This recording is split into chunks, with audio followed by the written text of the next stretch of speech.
On the previous video, I talked about the child, the violent child, and the parents who are either absent or accomplices. They submit to violence. But what happens when we have malicious, narcissistic parents?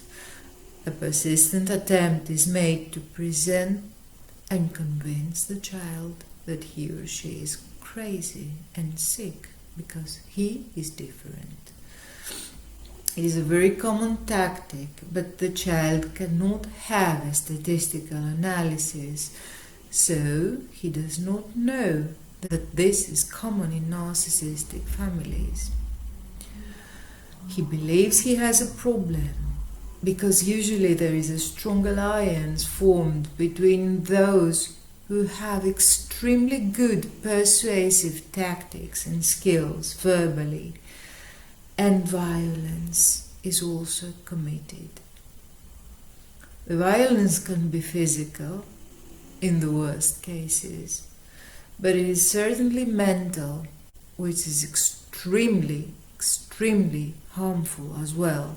Verbally and non-verbally, they show the child that he or she is worthless, that he has no value, that his voice has no value, and that no one would believe him.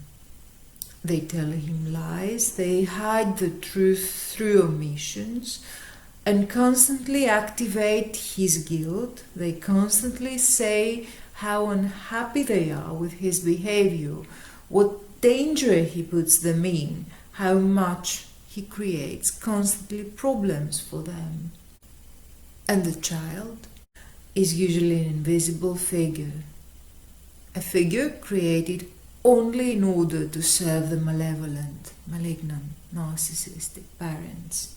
Do you remember Cinderella symbolically? Think of it like that. Indeed, in some houses of malicious narcissists, a child becomes a slave and a servant.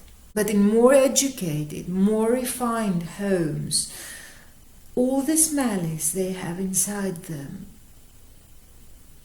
does not come out with convincing the child to become their slave and clean the house, for example. In these houses, the torture is that they are silent, they show disparagement, disappointment, rejection, verbally or non-verbally. They can, and here is the biggest distortion, and you have to be very awake regarding that. They can use the phrase, "It's for your own good. We care so much about you," and say that in a way that seems utterly honest, looking the child straight in the eyes, in a very convincing way. But you have to enlighten yourself and understand. You have to activate your thinking and imagine, what is the next step if I do what they propose me to do? No matter how convincingly they have managed to convey it. What the hell? Is this for my own good? Start thinking this question. Is this for my own good? But if I do what they're telling me and listen to them and obey, does it lead to my own good or to my distraction? Or, if not distraction, to my remaining here and being a slave, a psychological slave? The balance is very delicate because you cannot show them that you are up on them, that you understand what they're doing. If you scratch their ego, they act as if they are occupied by the devil. And I'm not talking about religion here.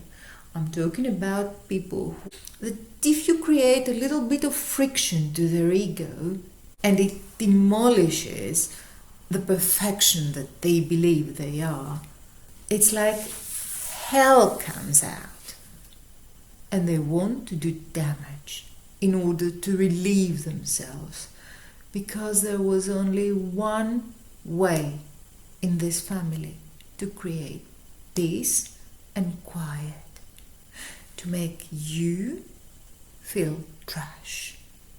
It calmed them down. It calmed them down in amazing tranquility. So be careful. If you grew up in such a house, aim to use all your strength, first to leave them, and second, you will need a lot of psychotherapy, because everything in your perspective and your way of thinking is upside down and distorted. This is the brainwashing that has taken place.